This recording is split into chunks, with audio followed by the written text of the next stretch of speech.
देखिए, लगातार सबसे बड़ी जद्दोजहद जो है वो इस बात को लेकर चल रही है कि जल्द से जल्द जो है डीएनए सैंपल्स जो है वो मैच किया जाए। और इसी पर अपडेट जो है अब फिलहाल ये है कि 32 डीएनए जो है वो मैच हो चुके हैं और अब तक 14 फैमिलीज को उनके जो मारे गए हैं उनके शव हैंडओवर कर दिए गए हैं। इस वक्त हम सिविल हॉस्पिटल के ये जो न्यू मॉर्चरी कॉम्प्लेक्स है वहाँ पर मौजूद है, जहाँ पर आप देख सकते हैं कि एम्बुलेंसेस इस वक्त वहाँ पर खड़ी है और एक एक कर चरणबद्ध तरीके से परिवार वालों को बुलाया जा रहा है और जो लोग मारे गए हैं उनके शव परिवार वालों को जो है हैंडओवर किया जा रहा है।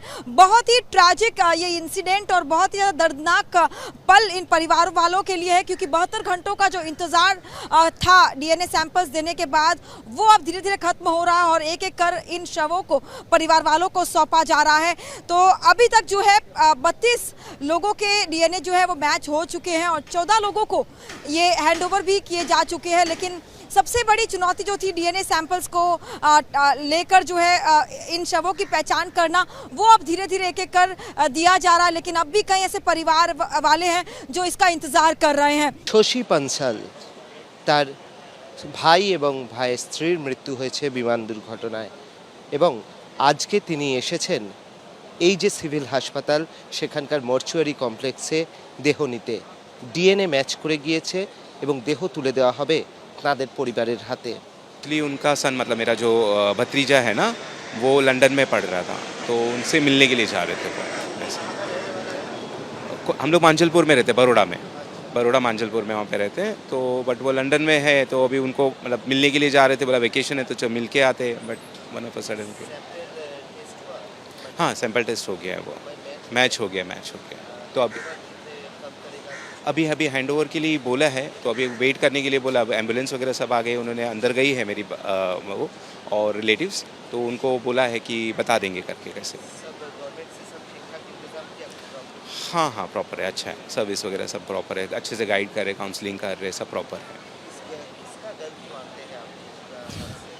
ये तो फेट है, अभी किसी की गलती नहीं है इसमें, बट बोलते ना जो होना था वो हो गया, कुछ कर नहीं सकते ना, वैसा है।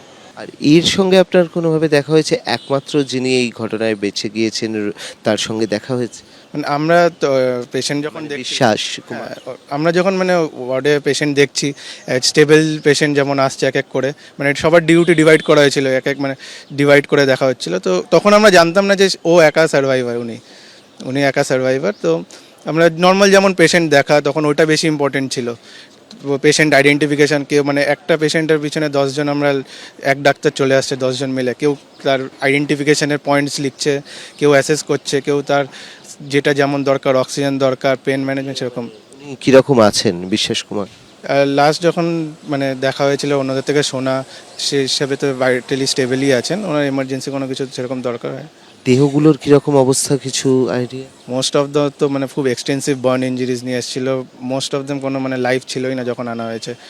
তো যাদের যেটুকু মানে ক্রিটিক্যালি ইনজিয়ার্ড ছিল তাদেরকে রিভাইভ করা, স্টেবিলাইজ করা, সেগুলো ট্রমা সেন্টারে তখন প্রথমে হচ্ছিলো, কিন্তু মোস্ট অফ দেমের জন্য কিছু করতে পারিনি। সিপিআর দিয়ে মানে যারা 4 জন এসেছিলো, আমি অন্য সিনিয়রের থেকে শুনেছি, মানে ওই 4 জন জুনিয়র ডাক্তারদের প্রথমে যখন আনা হয় মানে সিপিআর দিয়েও কোনো কিছু মানে করা যায়নি ওদের জন্য। আর যারা প্লেন ক্র্যাশে মারা গিয়েছেন তাদের দেহের কি অবস্থা রয়েছে? সবাই তো মানে এক্সটেন্সিভ বার্ন ইঞ্জিজ, এরকম পুরো মানে ব্ল্যাক হয়ে চার্ন বডিজ পুরো এরকম এসছে। আপনাদের এখন সবাই প্রায় ঝাঁপিয়ে পড়েছেন এই কাজেতে? হ্যাঁ সবাই, কারণ মানে ভলেন্টারিলি সব ডিপার্টমেন্টে, সব এখানে আশেপাশে যে হসপিটাল, প্লাস্টিক সার্জন, কার্ডিওলজিস্ট, মেডিসিনের, অর্থোপেডিক্স, এমার্জেন্সি, সবাই ট্রমা সেন্টারে যখন